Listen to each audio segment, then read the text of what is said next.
Shri Krishna Chaitanya Prabhu Nityananda.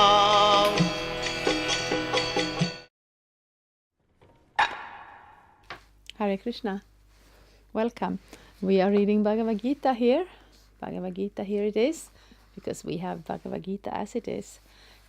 Translation and commentary by His Divine Grace A.C. Bhakti-vedanta Swami Prabhupada. And we are in the 4th chapter, Transcendental Knowledge. And Krishna has just left us with the bomb of knowing that one who knows the transcendental nature of my appearance and activities does not, upon leaving the body, take his birth again in this material world, but attains my eternal abode, O Arjuna.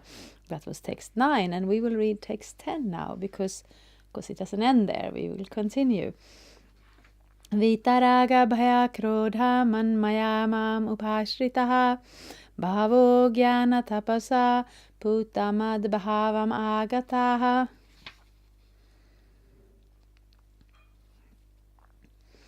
Being freed from attachment, fear and anger, being fully absorbed in me and taking refuge in me, many persons in the past became purified by knowledge of me, and thus they all attained transcendental love for me.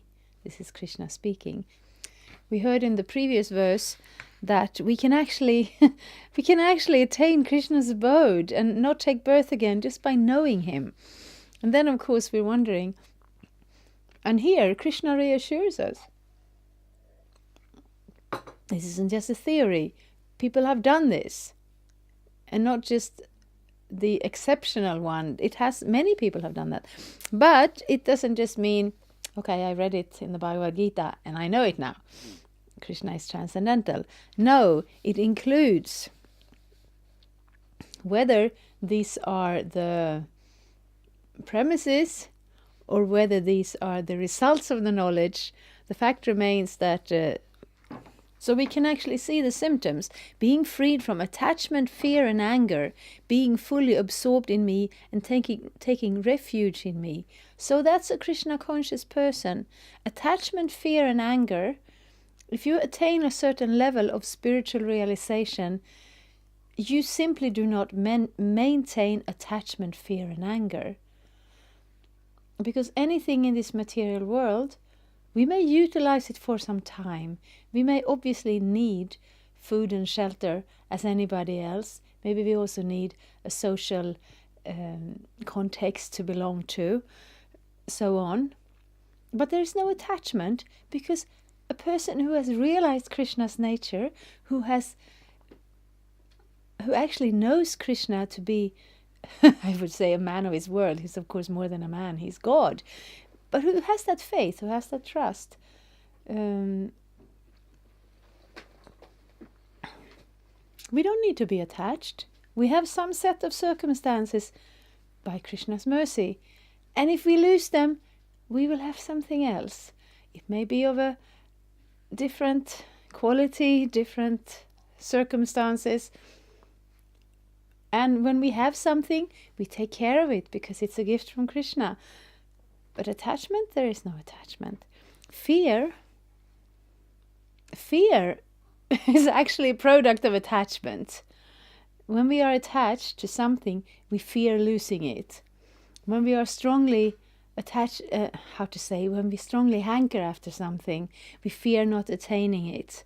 Even this body, we have it now, and it would create some inconvenience losing it. We don't want to die.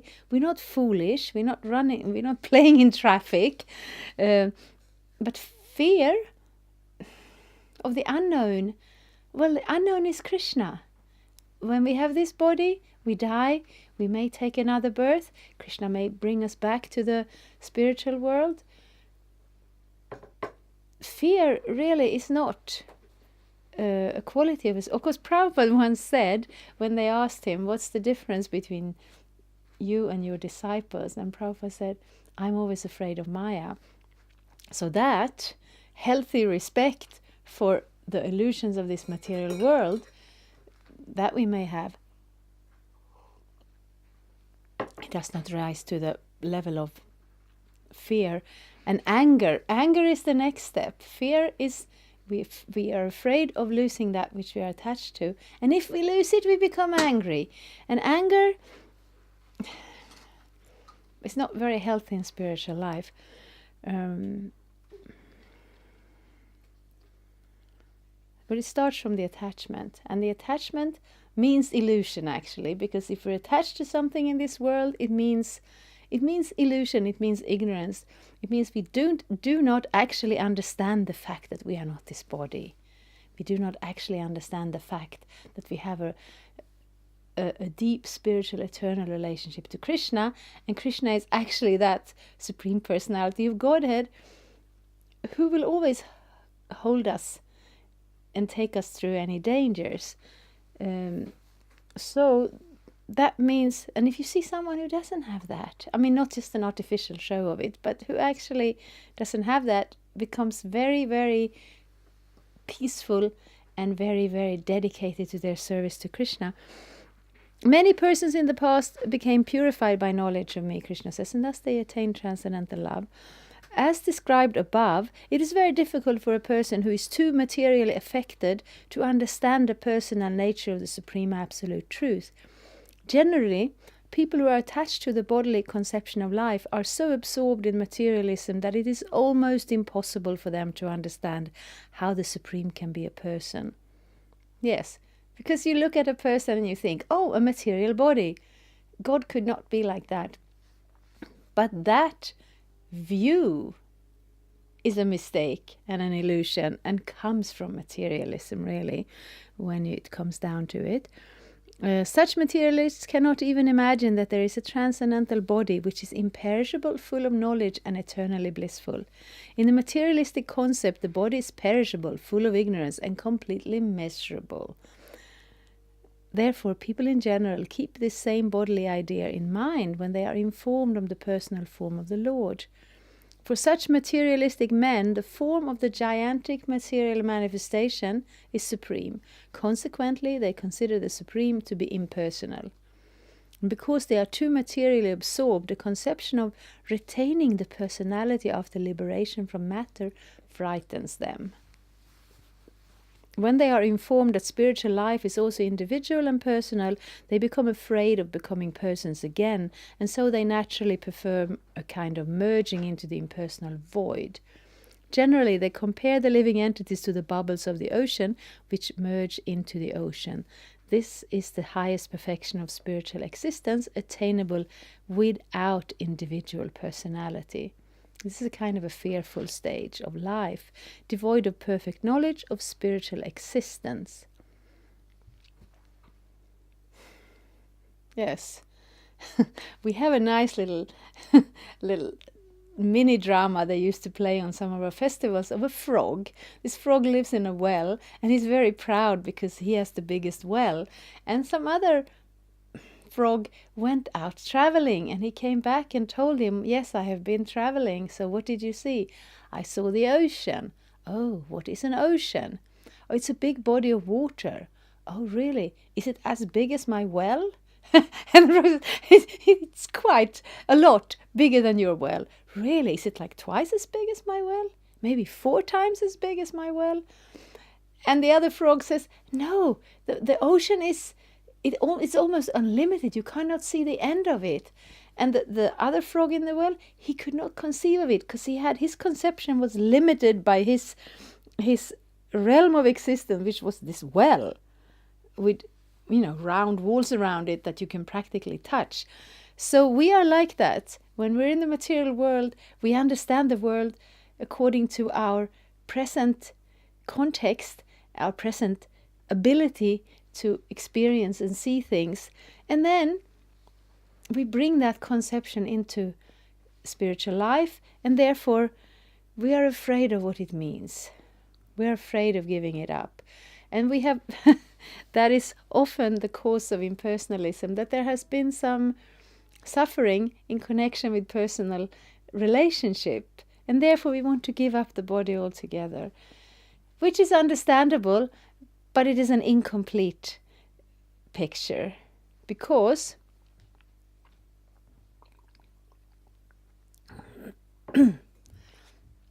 because it's the analysis is actually not complete. If we suffer in relationship with material personalities, the problem is not that they are persons. The problem is that we are in the material existence where everything gives us trouble, because that's the nature of this world.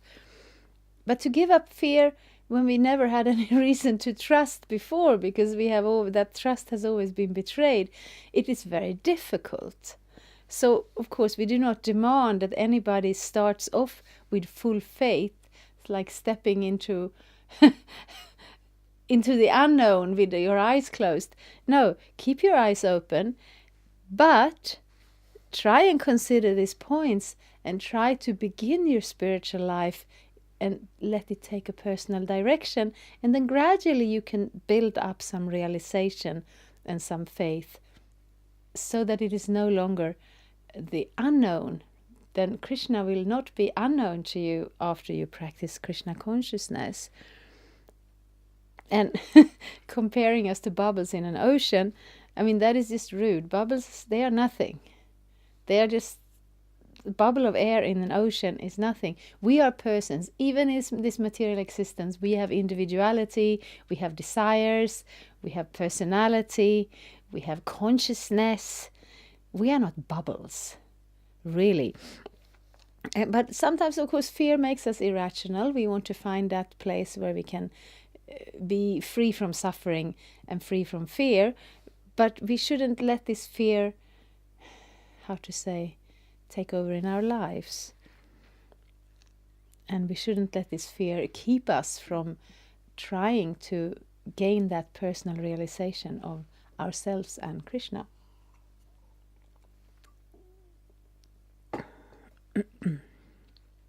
This is the kind of fearful stage of life, devoid of perfect knowledge of spiritual existence. Furthermore, there are many persons who cannot understand spiritual existence at all. Being embarrassed by so many theories and by contradictions of various types of philosophical speculation, they become disgusted or angry and foolishly conclude that there is no supreme cause and that everything is ultimately void. Such people are in a diseased condition of life. Some people are too materially attached and therefore do not give attention to spiritual life. Some of them want to merge into the supreme spiritual cause, and some of them disbelieve in everything, being angry at all sorts of spiritual speculation out of hopelessness.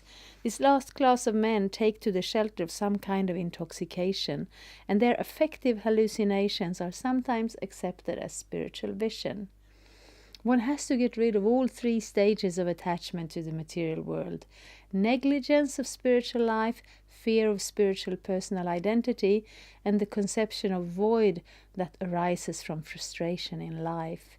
To get free from these three stages of the material concept of life, one has to take complete shelter of the Lord, guided by the bona fide spiritual master, and follow the disciplines and regulative principles of devotional service.